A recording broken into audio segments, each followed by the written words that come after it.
Good morning and good afternoon. Welcome to another episode of Before Coffee. It is Thursdays 13.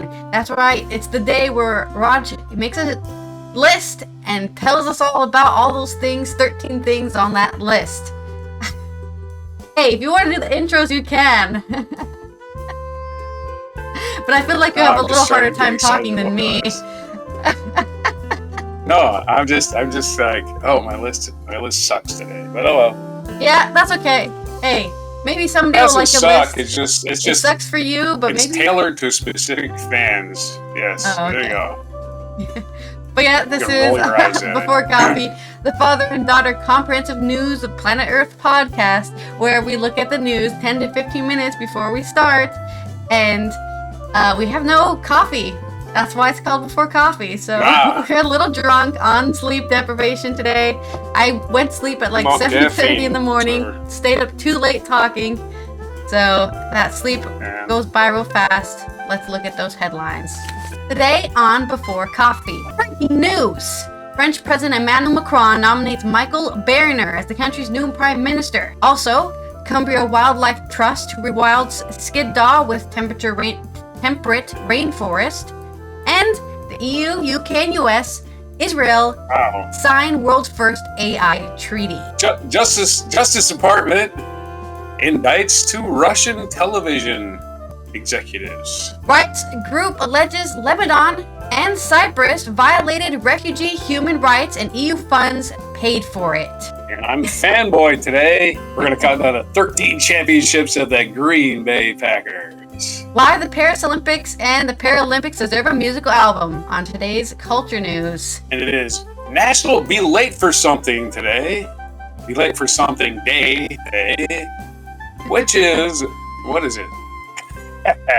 It is September 5th, 2024 on Before Coffee, and I'm late for everything today.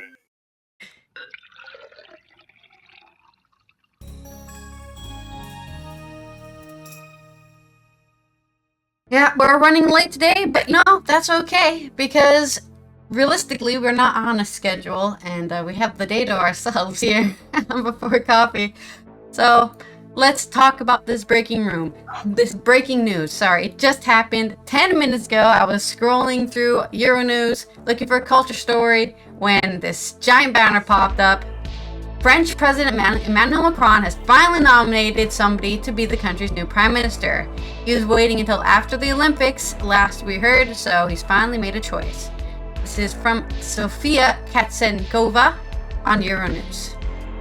Barnier will now have to survive a no-confidence vote in the National Assembly, France's lower house of the parliament. 2 months after the second round of snap parliamentary elections, President Emmanuel Macron has appointed Michael Barnier, probably should have said his name more French, Michael Barnier as France's new prime minister. The nomination comes after weeks of increasing pressures from all political groups to nominate a candidate. Barnier will have to survive a no-confidence vote in the National Assembly. The current National Assembly is divided into 3 blocks. The left-wing coalition, NFP, that won the most seats but fell short of an absolute majority, Macron's centrist group, and the far-right National Rally. Given the composition of the National Assembly, the president has himself the task of finding prime minister capable of gathering the broadest and most sustainable majority possible. Barnier, a conservative, was twice the European Commissioner and between 2016 and 2021 the chief EU negotiator for Brexit. That's a worrying thing. But I'm sure he'll be fine. At least he can negotiate a bad deal for his opposition, I guess, because that's what happened. Brexit got a terrible deal. Anybody wants for to the leave. UK. But yeah, the story's still developing, and I'm sure there will be further updates as the day goes on, like what he says about being nominated. Back to our not breaking news. This is on Channel 4, written by a mystery person because additional reporting by Sevada Moyasadi. So there you go. They're going to get the credit for this story. An ambitious project by the Cumbria Wildlife Trust aims to restore temperate rainforest to the summit of Skiddaw in the Lake District. The Lake District, renowned for its picturesque views and beautiful lakes, and towering peaks has long been a source of inspiration for artists and poets alike, most notably William Wordsworth. Now, the iconic landscape is set for a dramatic transformation thanks to a £5 million investment from insurance giants Aviva and to the Cumbria Wildlife Trust. This funding will go towards an ambitious project which aims to restore temperate rainforest to the summit of Skiddaw in the northern lakes. Wow, so they're going to have rainforest up there. One stretching from the Dartmoor through Wales and up into Scotland. This type of habitat is now rare in the UK, but its return now promises to increase biodiversity of the area. So there's a picture here, and it's mostly just, okay, what's the name of this flower? Heather? It's a heather field that stretches up into a mountain. It's a nicely peaked mountain, but there's no trees.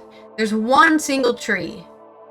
So they're trying to make this whole area, which is right now just a heather field, into a rainforest, a dense rainforest. So I'm excited to see what happens there. The introduction of shrubs and trees, coupled with the restoration of peat bogs, will create a more balanced ecosystem, encouraging nature to flourish. Peat bogs are very important for environmental waste management. That's how you get rid of all that dirt in your water and all other things than dirt. The initiative not only addresses the ever-present concerns about climate change, but also works towards combating its consequences. The new woodlands and scrub will draw carbon from the atmosphere, while the newly restored peat bogs are expected to store an impressive 1.5 million tons of carbon. The art and literature inspired by these lakes have left clues that this celebrated landscape is not as wild as it seems. Human intervention has shaped the Lake District for centuries. Wordsworth himself alluded to this in one of his works, writing, "The artificial appearance which this has given to the whole spot is much to be regretted." Currently UNESCO World Heritage Site, it is beautiful landscape, but yeah, it's barren. Like if there wasn't greenery, you'd think it was a desert. If there was no heather in the fields, it would be sand. Currently a UNESCO World Heritage Site, the lake's nature status is predicted on its identity as a cultural landscape, one shaped by human intervention. The new project represents the latest chapter in humanity's long history of landscape alteration, but with a crucial difference. This time, we're allowing nature to take back control. The long-term initiative to bring rainforests back to Skiddaw represents a significant step towards ensuring a livable planet for future generations. In the next century, the bare fells lakes may seem like a distant memory, replaced by thriving, diverse ecosystems. The project is appealing for the public for a further £1 million in donations to realize its full vision for Skiddaw. So, if you can, donate a pound, maybe a tenner, and hopefully you'll see a really amazing rainforest that I'm sure a lot of people will go to visit, because it'll be the only rainforest in the United Kingdom. Further news. We haven't talked about AI in a while. I know we talked about a lot last year. It was the big news topic. The EU, UK, US, and Israel signed the world's first treaty protecting human rights in AI technology in a ceremony in Vilnius, Lithuania on September 5th. But civil society groups say the text has been watered down. Yeah, we've been hearing that for a while. The Framework Convention on Artificial Intelligence and Human Rights, Democracy and the Rule of Law was adopted in May by the Council of Europe, the bloc's human rights body.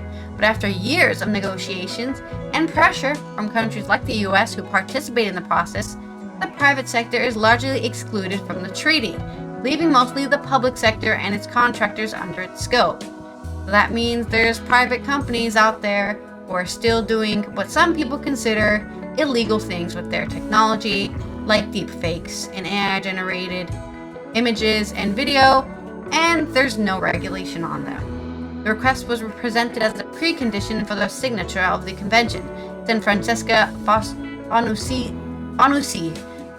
senior legal advisor of the ECNL, and representing the Conference of INGOs, CINGO, citing earlier reporting by Eurocitiv. Andorra, Georgia, Iceland, Moldova, Norway, and San Marino also signed the treaty. The treaty has been written so that it does not conflict with the AI Act, EU's landmark regulation on the technology, so its signature and ratification is not significant for the EU member states, Bonucci said. it will not be significant for the other non-EU state parties either, because its language was relentlessly watered down and turned into broad principles rather than prescriptive rights and obligations, and numerous loopholes and blanket exemptions, she added. Oh, she's pissed. I just gave her an angry voice, but I'm sure she's pissed. Given the vague language and the loopholes of the convention, it is then also up to the states to prove that they mean what they sign by implementing it in a meaningful and ambitious way, said Angela Mueller, who heads Algorithm Watch's policy and advocacy group as an executive director. Ensuring that binding international mechanisms don't carve out national security interests is the next important step, Simeon Campios, founder and CEO of Safer AI, told Eurocitiv. Carve-outs for national security interests are also discussed in the negotiations. The signatories are also to discuss and agree on a non-binding methodology on how to conduct impact assessment of AI systems on human rights. So they have to study, hey, how is this destroying human rights? The rule of law and democracy, which the EU states will not likely participate in given they're implementing the AI Act, said Panusi. Yeah, they've already done their own study in the EU, and they've already decided what breaks those human rights laws.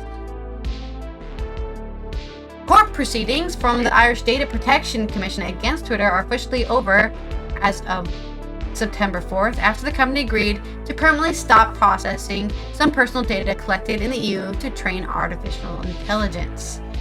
So, the watchdog was struck out because they've agreed to do that, and that's our only update here on AI and rewilding in the UK.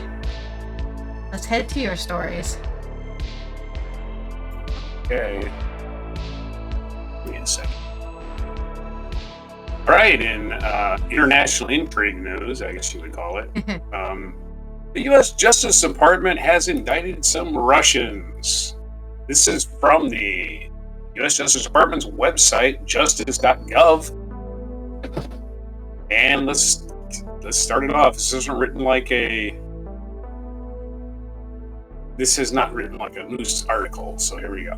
Attorney General Merrick B. Garland said the Justice Department has charged 2 employees of RT, a Russian state-controlled media outlet, in a $10 million scheme to create and distribute content to U.S. audiences with hidden Russian government messaging. The Justice Department will not tolerate attempts by an authoritarian regime to exploit our country's free exchange of ideas in order to covertly further its own propaganda efforts, and our investigation into this matter remains ongoing. Deputy Attorney General Lisa Monaco said our approach to combating foreign malign influence is actor-driven, exposing the hidden hand of adversaries pulling strings of influence from behind the curtain.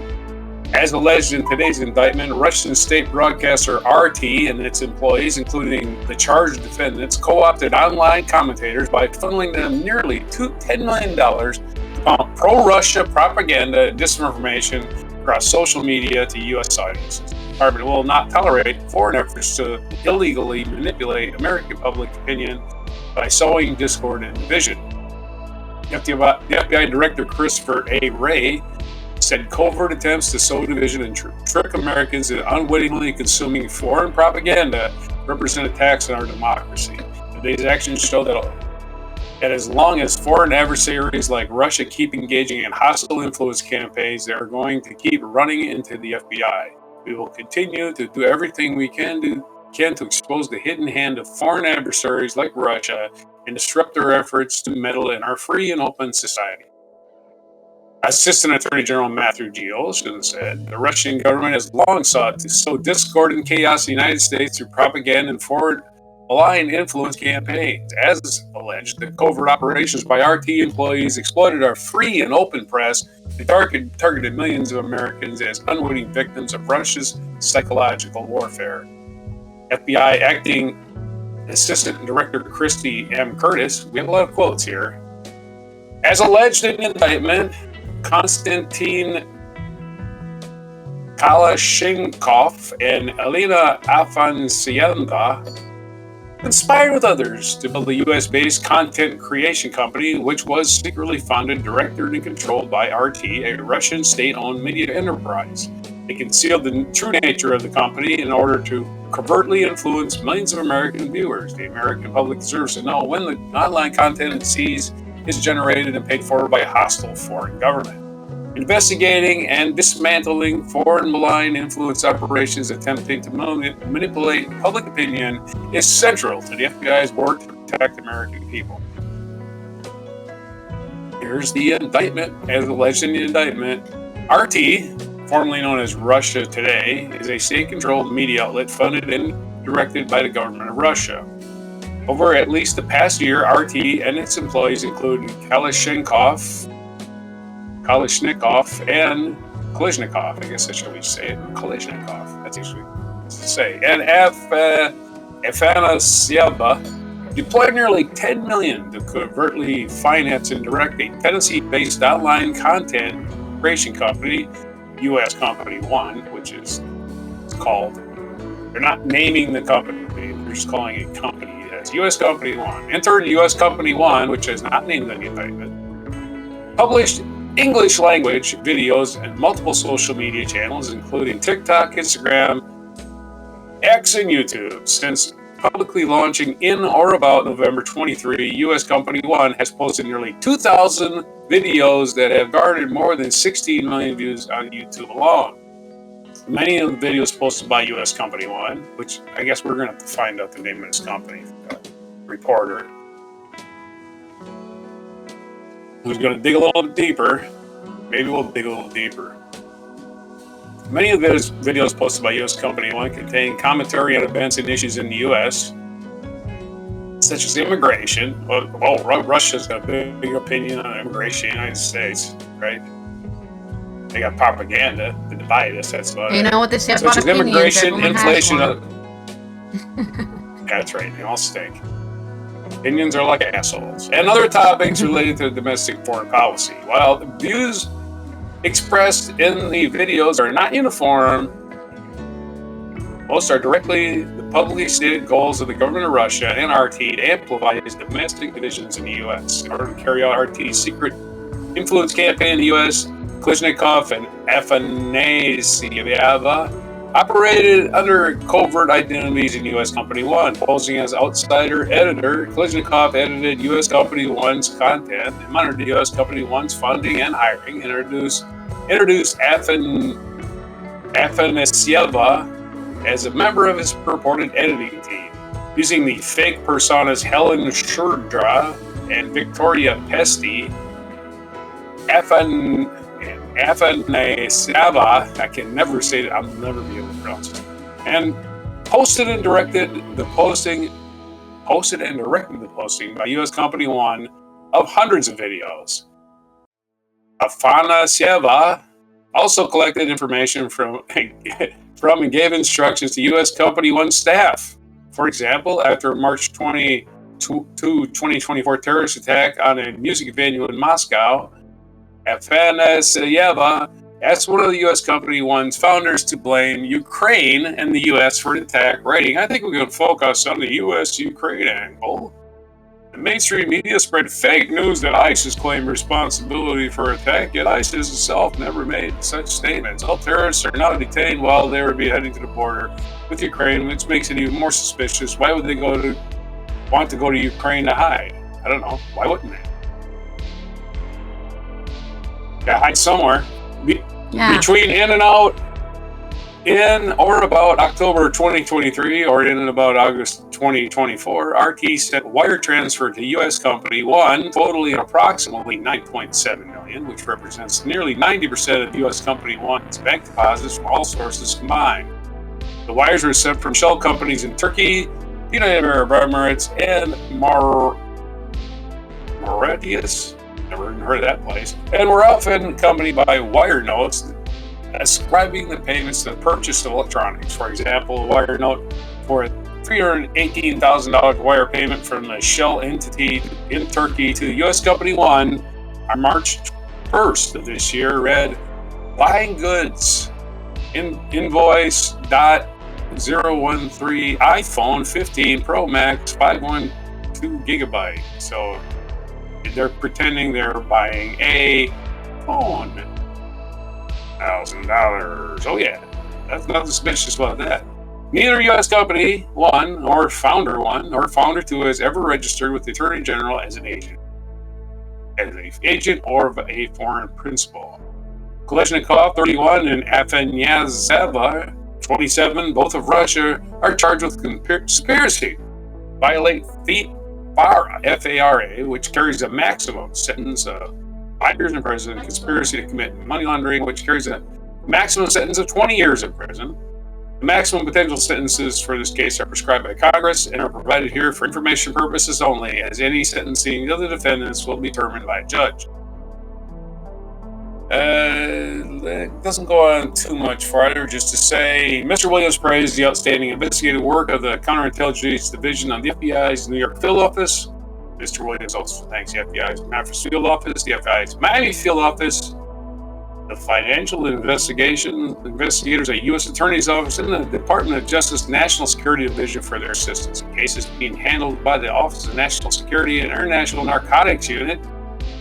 Assistant U.S. Attorney Alexander Lee and Juliana Murray are in charge of the prosecution, with assistance from trial attorney Brett Reynolds of the Justice Department National Security Division, Counterintelligence and Export Control Section. There's your international propaganda news. Back to something more lighthearted, hopefully. Well, I'm not sure if it's lighthearted, but yeah, that propaganda is strong. And I sent you a video. Sent you a video. Okay. There you go. All right. Hopefully you got it. Let's talk about... What were we talking about? Right. Yes, this is not lighthearted. This is actually kind of more in the same kind of... Let me take my cough drop out. More in the same kind of area. We're revealing some truths here, according to a rights group, which alleges that Lebanon and Cyprus violated refugees' human rights and the EU paid for it. This is by Abby Sewell on AP News. The European aid sent to Lebanon in an attempt to regulate migration by sea is funding practices that violate human rights, according to a global watchdog report published yesterday, September 4th. As part of a policy to contain migration, authorities in Cyprus have physically pushed Syrian refugees back to Lebanon, and Lebanese security agents have deported them, the Right Wing's Watch reported. The report, based on interviews with 16 Syrians who tried to leave Lebanon via smuggler boats, found that 15 of them suffered human rights violations at the hands of the Lebanese or Cypriot ally authorities.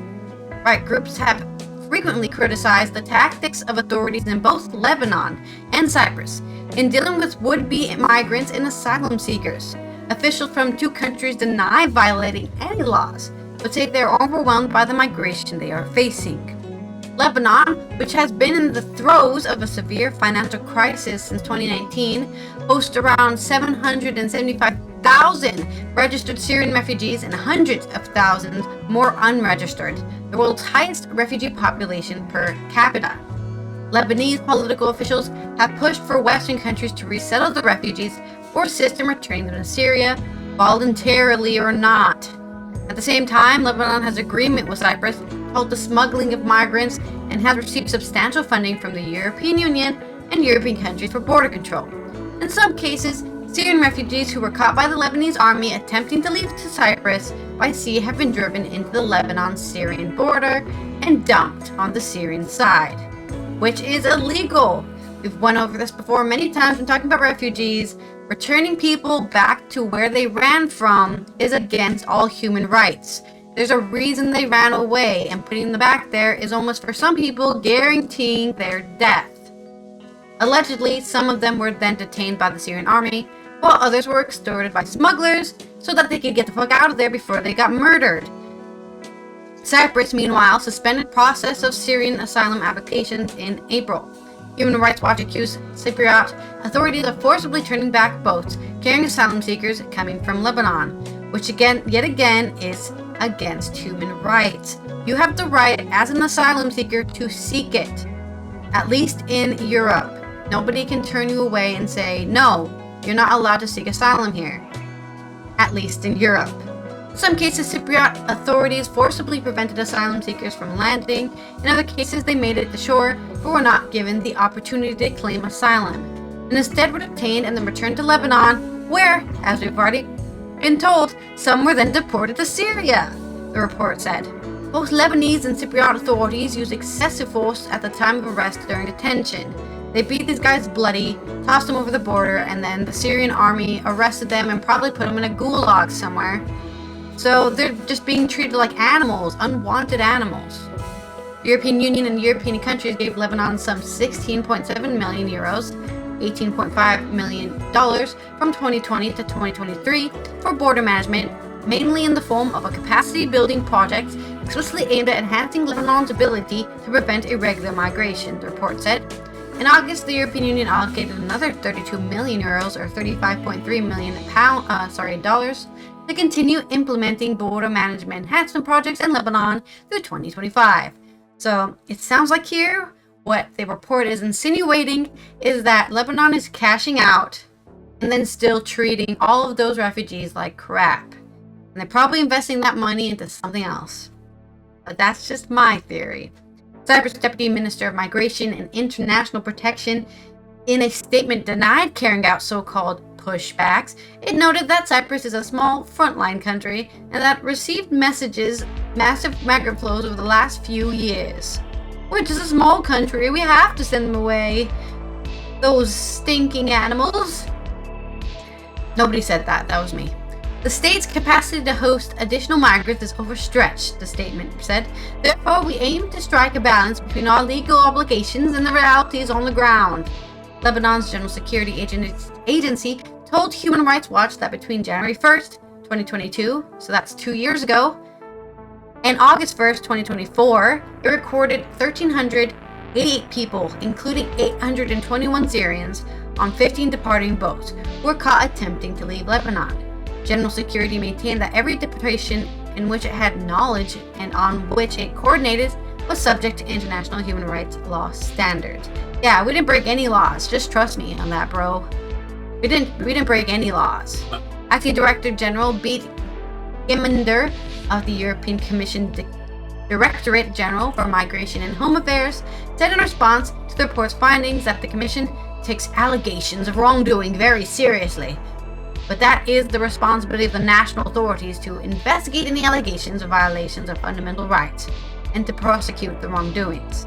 And that doesn't mean the government explicitly has to hire somebody to look at it. You can get other independent investigators to investigate these violations. Then they have to bring it to the commission and say, we have proof here that you need to not arrest, but you need to take Lebanon to court for breaking fundamental human rights, and here's all our investigation that we did. That's what has to happen now in Lebanon. Somebody in Lebanon has to bring the investigation to their door, because unfortunately a watch group is not the same thing as an actual, like a bunch of Syrians. You could gather a bunch of Syrians and say, they broke my human rights and we're here in the commission courts for justice, and that would work as well, I think. So at least last time I was studying European law, that's what you can do. But there is your update on the refugee crisis that's been going ever since, 2016, even before that, maybe 2014, when all the trouble in Syria was happening and all the climate change is happening as well, and Ukraine, of course, and Israel. So refugees are coming, and they just want to live. This was also written by Menelaus Hadikostis in Cyprus.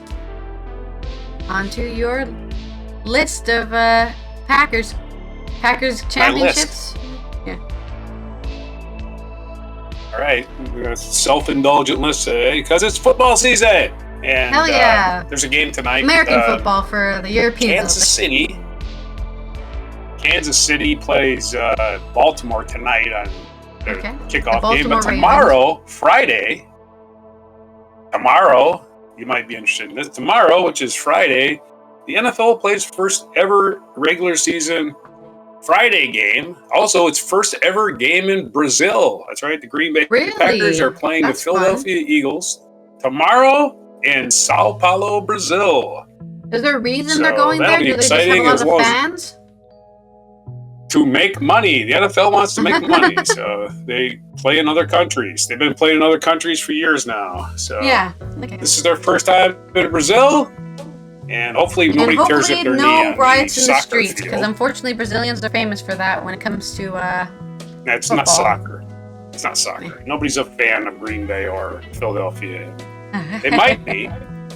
I know a lot of foreign The Packers Brazil fans. flag I is- don't know why.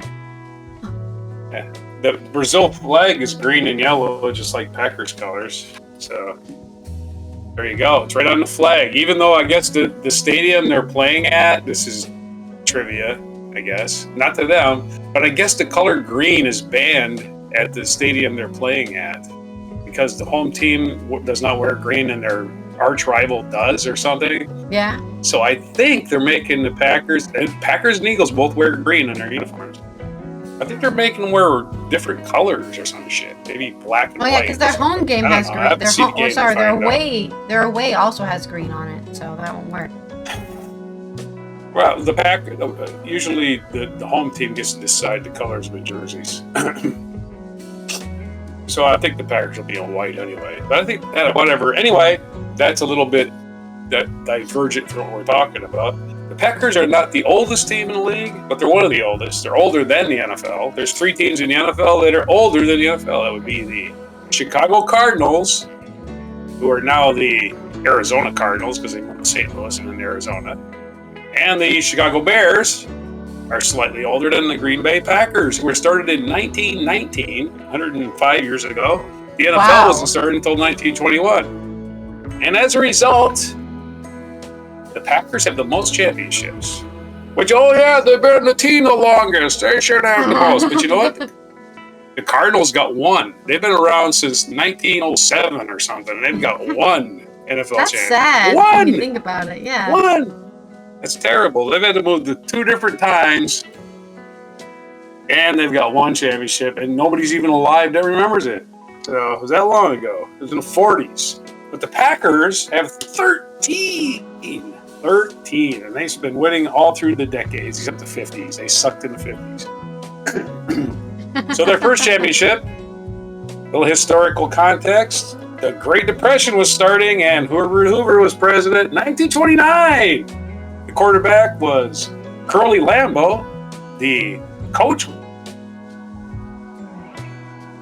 was Curly Lambeau, and the star player was Curly Lambeau, who started the team, basically. So it was his team. He got to choose who played on it.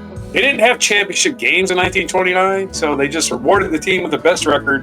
The championship was kind of informal. So, like, the most wins. Kinda Your like- KDA, so to say.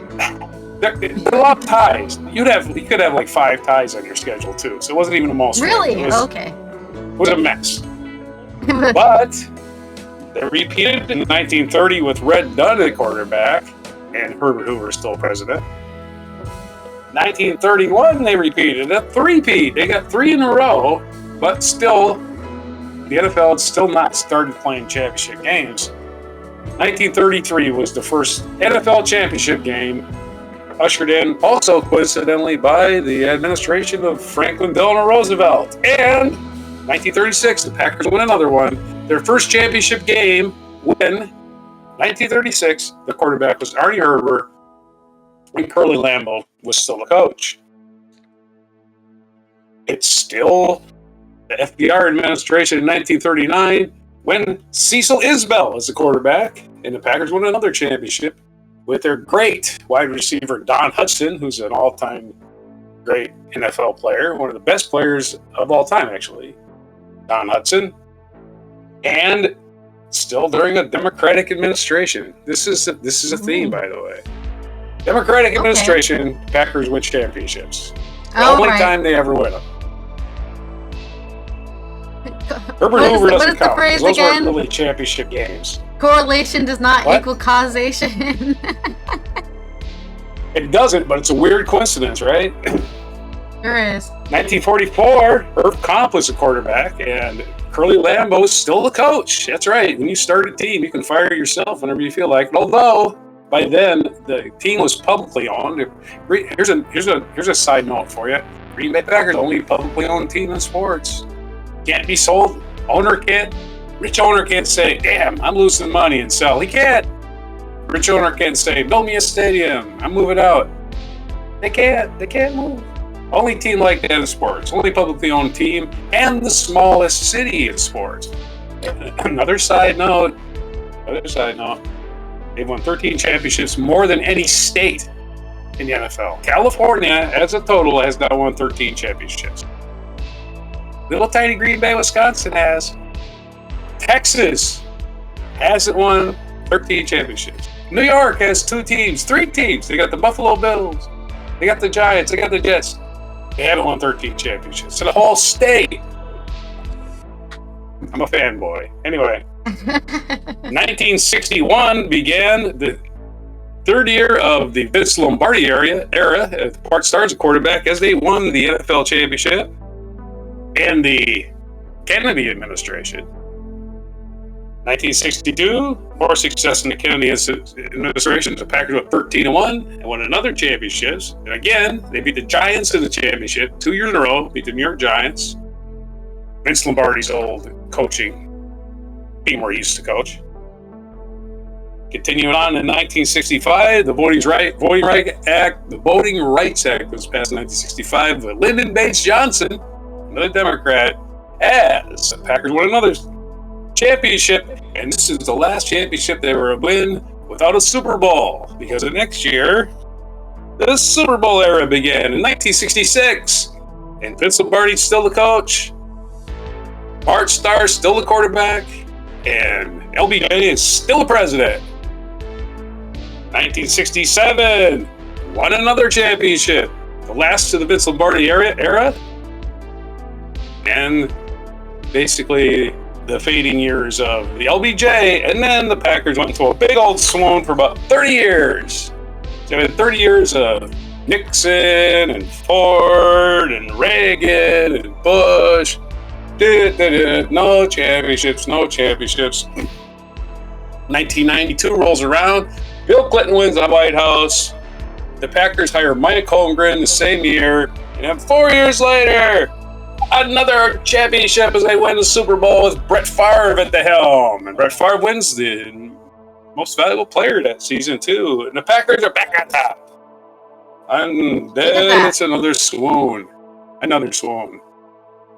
We go through George W. Bush as president, those 8 years, no championships, until finally, Barack Obama, elected in 2008, and the last championship they won, which was in 2010, with Aaron Rodgers at quarterback, and Mike McCarthy as the coach. So there's your history of the Packers' 13 championships. Probably going to add one more this year while we have a Democratic president, hopefully, in January. Because the game's not until February, so the inauguration happens before the game. There you go. Smallest city in American professional sports has the most championships in the NFL. Even though the NFL will say, "Oh, everything before the Super Bowl era doesn't count." And I'm like, then throw those people out of the Hall of Fame. Then they don't count. Yeah. Those people that played, they don't count. They didn't help the sport get there. They're just a bunch of... We're just going to... And the football was shaped like this back then. Instead of like a... More... It was harder to kick. It didn't fly as well. And throw. It was fatter. There's all kinds of things that changed. But what it boils down to is they award a trophy at the end, and the Packers get the most trophies. That's the end of that debate. They're not all the same trophy. They're just, it might just be a little badge that says NFL champion. Where your left breast there. Hi, my name is Green Bay Packers, and I'm an NFL champion. And you stick it on there and you walk around the convention. All right, there's your list. Thursday's 13. Back to you. Hell yeah. All right. Get hyped for some American football, as they call it, everywhere else. I know there's a lot of people who watch it Even Robert watches it sometimes when his American friends are watching. So, if you like sports, watching try people it get out. smacked. Yeah. Okay, in our culture news, it's a war. It simulates war, is what it does. Yeah. Okay. In culture news, we have a story by Johnny Wall Fitz, more of like an opinion piece by him of why the Olympics needs a musical album. As one way of keeping the summer festivities going, how about we bring back the Olympics album to celebrate the great music of Paris 2024? It's been an incredible summer for sports, with the Paris Summer Olympics and Paralympics firmly at the center of fun and festivities. With the 2024 Summer Paralympics still in full swing, it's time to relive the small tradition of the Olympics album as a way to celebrate the euphoria of the Games through song. There hasn't been an official Summer Olympics album since the 2012 Games in London. That year, 2 albums were released, Isle of Wonder and a Symphony of British Music, respectively featuring the music of opening and closing ceremonies. This would be a bumper year to bring back the official Summer Olympics and Paralympics albums. And so, Wall Fitz is going to run through some hits that have defined Paris to host the legendary Games. 2 songs were chosen as the official theme songs and anthems of the Olympics this year. The first was a modern classical composition by Victor Lemans called Parade. What starts typically enough as a string-led classical piece breaks into a house-styled electro-classic barnstormer. It's no surprise given Lemans has credits as a producer for French electro legend Justice and Kavinsky. Oh, Kavinsky is a great artist, yeah. I was hoping there would, yeah, but I guess there's no actual track. I was hoping there would actually be a track we could listen to here that I could put through my audio, but I don't think so. Hello World by Gwen Stefani and Anderson .Paak was the second official song of the Olympics this year, produced by Ryan Tedder and made in collaboration with the sponsor, their Coca-Cola company. This one was a bit more of a generic, upbeat pop song that represents a non-entry into either of its principal musical discography. Still, it's a pleasant enough listen, so I think maybe I can try to attempt to play it for you here, like so.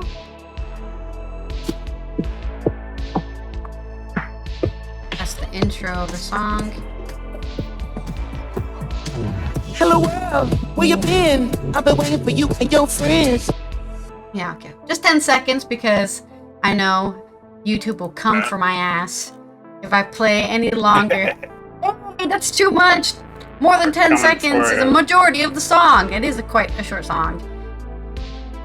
Paris opening ceremony was a controversial affair, as we've talked about before on Before Coffee, thanks to people not understanding art history or French culture.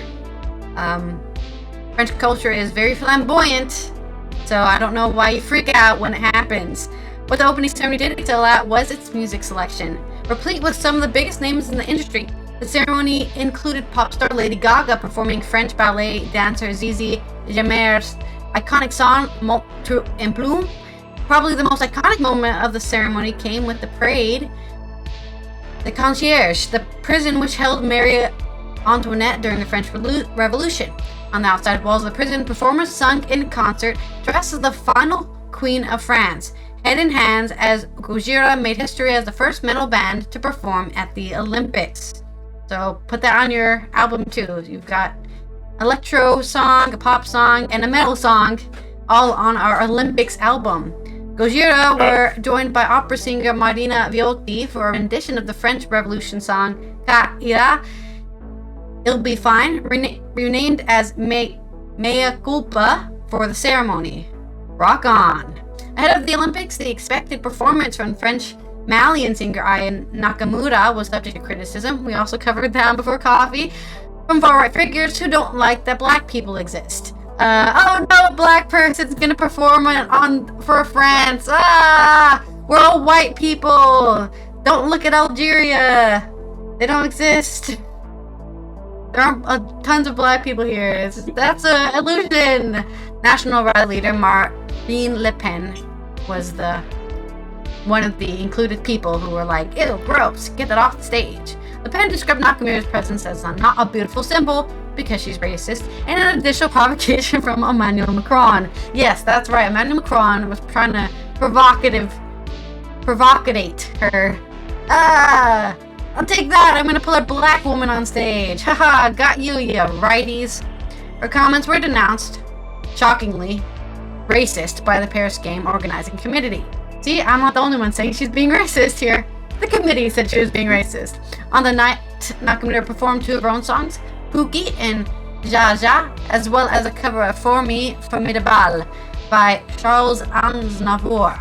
See, she performed, nothing bad happened, and no one gave a shit. Wow, what do you know? What a concept. The opening ceremony also included covers of John Lennon's Imagine by Juliette Armanet, as well as Drag Race France host Nikki Doll performing I Had a Dream. But the final moments to truly steal the show will be, of course, Celine Dion. The Canadian singer battled through her debilitating stiff person syndrome to gloriously sing Edith Piaf's Hymne à l'amour from the Eiffel Tower as the grand finale. The closing ceremony also was no slouch when it came to top records that could be added to the Olympics album. French singer-songwriter Zaho de Sagazan, who won both the Grand Jury Prize and the Public Choice Award at this year's Music Moves Europe Award, opened the ceremony with Sous les cils de Paris, before a bumper show featuring tons of contemporary music stars. Phoenix performed their massive indie hit, Listomania, Belgian singer Angel, French electronic producer Kavinsky, French ambient duo Air, and Cambodian rapper Van Da also featured. It's too bad Daft Punk wasn't there. It would have been a crazy show as well. In a nod to the 2028 Olympic Games in Los Angeles, Vampire Weekend's Ezra Koenig also appeared ahead of the final segment featuring Red Hot Chili Peppers, Billie Eilish, and Snoop Dogg celebrating the Californian relocation. There are also some classic hits to throw onto the perspective album from the closing ceremony, such as the rendition of Joe Dason's Les Champs Élysées, Charles Aznavour's Jiménez Moi, and of course, Divertimento Symphony Orchestra's performance of Victor Le Mans's rework, La Marseillaise. La Marseillaise. Oh, I can't say that word. It's too French for me. It got me this time. But check those all out. I think maybe I'll make a YouTube playlist and post it in the description of this video when I post the edited version of this episode. So I guess check out the playlist in the description if you would like to listen to all those songs, if I don't forget. On to this day in history. Hey, this day in history. Maybe a theme song or something for it. I'll get busy writing that. This day in history, we go all the way back to the mists of time. Huh? Still a work in progress. The theme song. In 1725, on September the 5th, Marie Leschinska, a lot of vowels. I mean, it's a lot of consonants together. Leschinska of Poland was married to King Louis the 15th of France. Marie L. was called her. 1774, Caspar David Frederick, a pioneer early 17th century romantic painter, was born. In 1793, the Reign of Terror began as harsh measures were undertaken against those suspected of being enemies of the French Revolution. Nobles, priests, and hoarders in Paris were, and a wave of executions followed.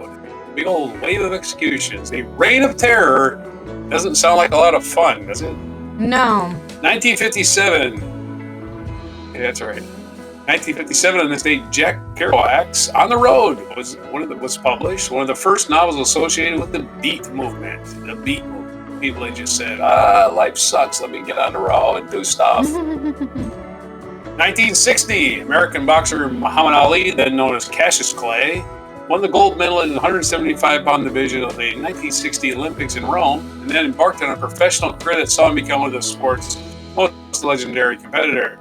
So it all started there in Rome. Ali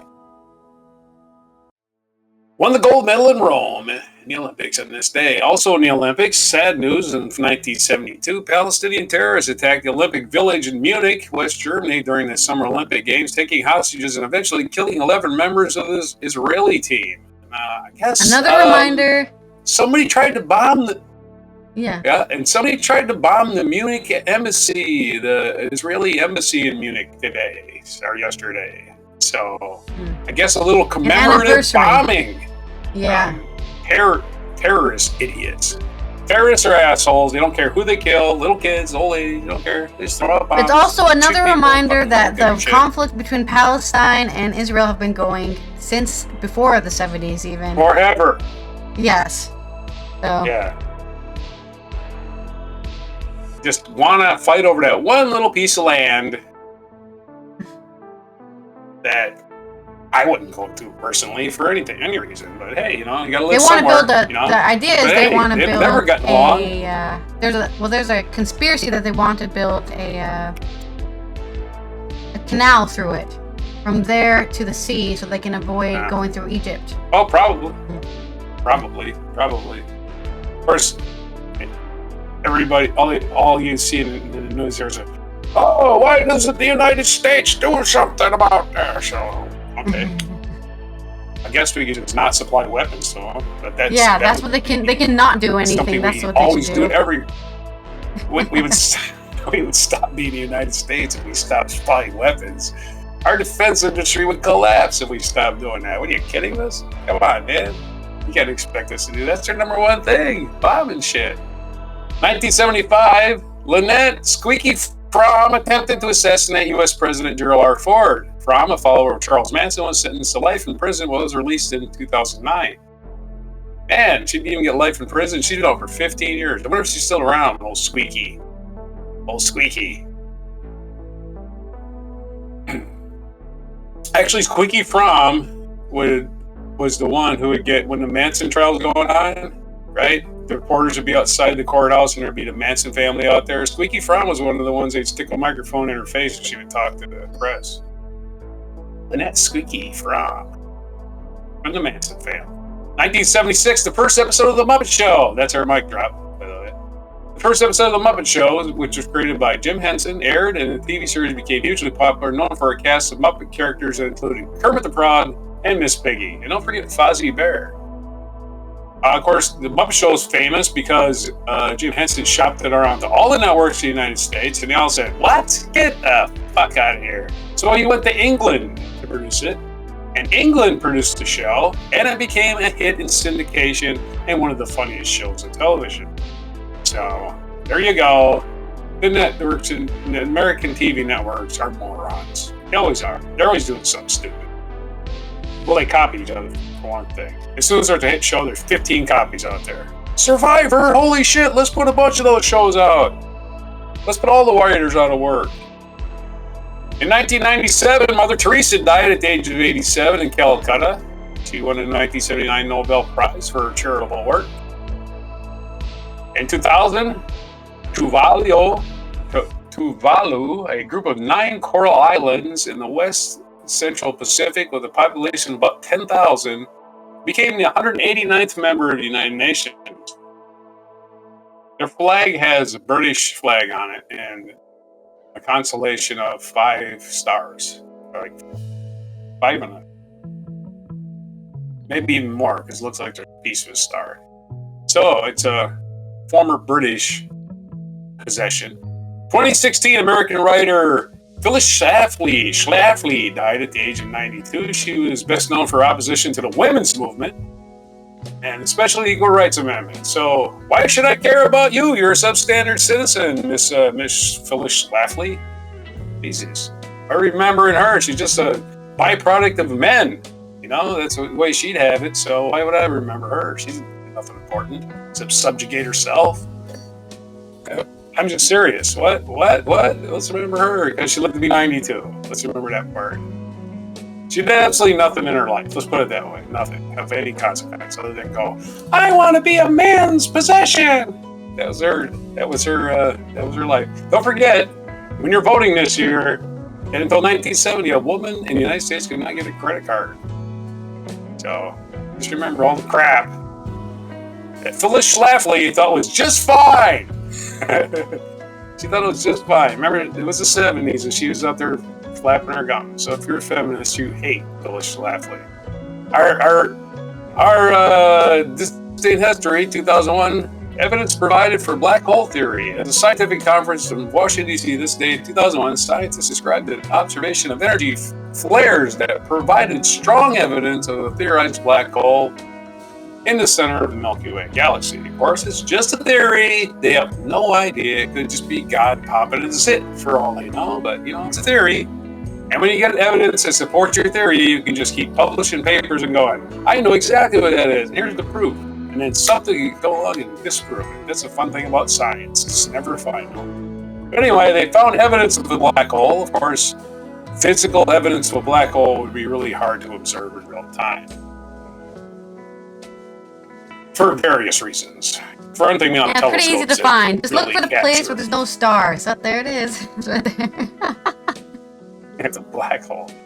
Most of space is dark matter. Which I don't even know what the hell that even means. Dark matter. It's something. It's physical. It's there, but we can't put it in a cup and take it home.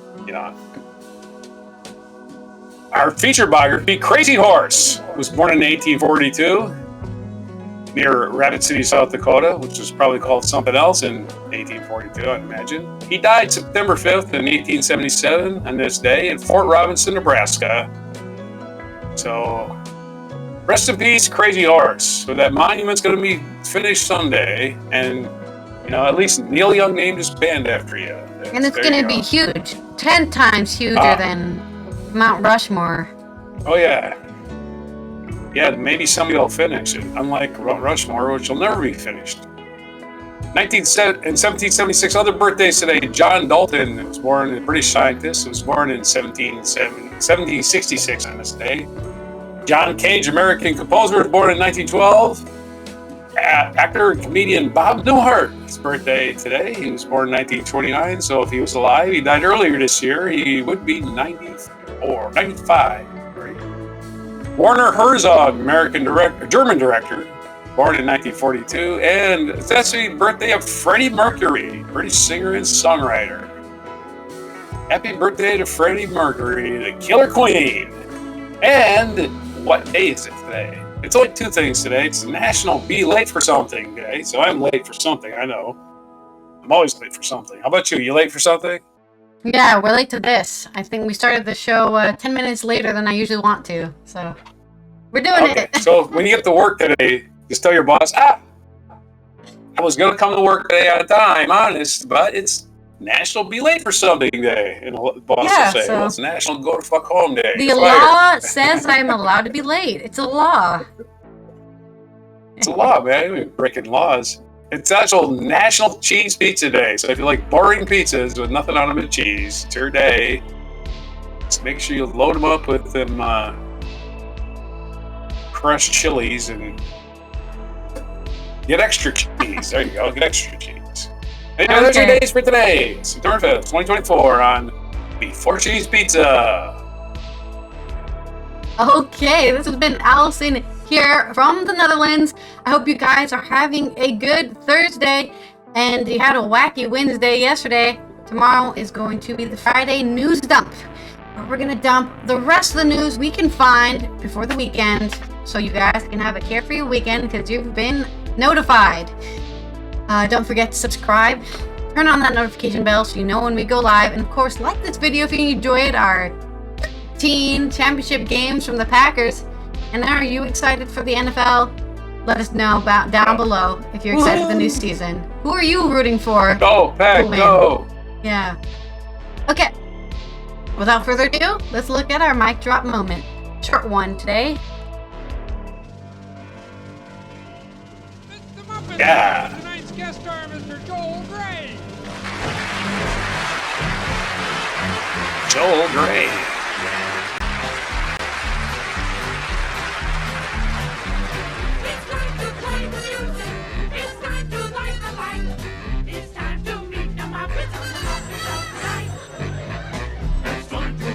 It's time to raise the curtain on the crazy that this puppet show got so popular. You know? Pop culturally I popular. know, it was great. They get all kinds of, they get a lot of kinds of stars too. This was my favorite one. I don't know why Fazbear was my favorite. Ozzy Bear. Everyone loves Kermit though with his sad songs.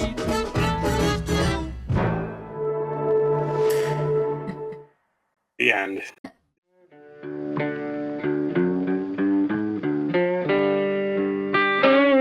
Be sure to hit the like, subscribe, and notify buttons, and follow our other channels, Toxic Alley, History of Gravy, and Scratchy Old Records.